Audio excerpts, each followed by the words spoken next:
दानापुर में महागठबंधन की ओर से एक सज्जन जो चुनाव लड़ते हैं, उनकी छवि एक बड़े बाहुबली अपराधी प्रवृत्ति के नेता के तौर पर है, जो अभी जेल में है। और फिर भी वहां भाजपा जब लड़ती है तो इनके पास बताने के लिए कुछ नहीं है, सिर्फ ये डराते हैं कि भाई हमको वोट दे दो, नहीं तो जो सज्जन राजद से जीतते हैं वो आ जाएंगे, आपका जीना हराम कर देंगे।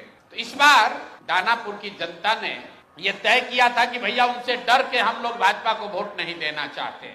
और दानापुर के सारे व्यवसायी यहाँ आए, मेरे साथ उनकी 4 राउंड बैठकें हुई और सबने मिलकर एक राजनीतिक व्यक्ति जो वहाँ पर व्यवसायी भी हैं, उनका नाम अखिलेश है, वैसे बोलचाल की भाषा में उनका नाम मुटुर शाह है। वो लोग आए और पूरे समाज ने मिलकर ये तय किया कि मुटुर शाह जी को भैया आप टिकट दीजिए। मैं आपको उसका चित्र जारी कर रहा हूँ। ये मुटुर शाह हैं जो मनोज भारती जी के हाथ से यहाँ से सिंबल लेकर गए, और ये साहब सिंबल लेकर तो गए लेकिन वहां पर निर्वाचन के ऑफिस तक नहीं पहुंच सके।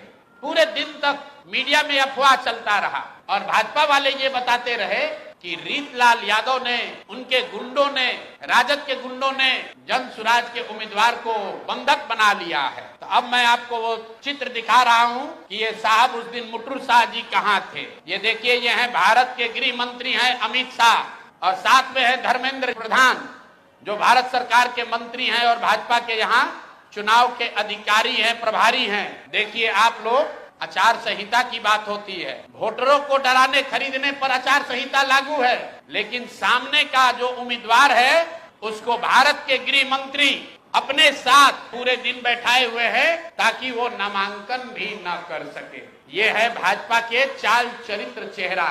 और बता रहे हैं ट्विटर पर बैठ के कि जनसुराज के उम्मीदवार भाग रहे हैं। आप बताइए, कोई साधारण व्यवसायी जो राजनीति करता है उसको भारत के गृह मंत्री अगर बुलाकर अपने साथ बैठा ले तो उसके पास क्या विकल्प बचेगा। और कहाँ है चुनाव आयोग? एक वोटर को आप पैसा देते हुए, डराते हुए अगर दिख जाए तो आप पर इल्जाम लगता है कि आपने आचार संहिता का उल्लंघन किया। और यहाँ भारत के गृह मंत्री और केंद्र में भाजपा के मंत्री धर्मेंद्र प्रधान खुलेआम जनसुराज के प्रत्याशी को अपने साथियों के साथ, दल बल के साथ घेरे हुए हैं और इस पर कोई प्रतिक्रिया नहीं है। चुनाव आयोग को अभी आपको ये जारी करने के बाद आधिकारिक तौर पर हम लोग चुनाव आयोग को निवेदन करने जा रहे हैं कि देखिए कि जनसुराज के प्रत्याशियों के साथ क्या हो रहा है। ये जनसुराज के प्रत्याशी के साथ नहीं हो रहा है, ये वो डर है, वो राजनीतिक बंधुआ मजदूरी जो खत्म करने का रास्ता जनसुराज ने बनाया है, उससे छटपटाहट जो पैदा हुई है, उसी का नतीजा है।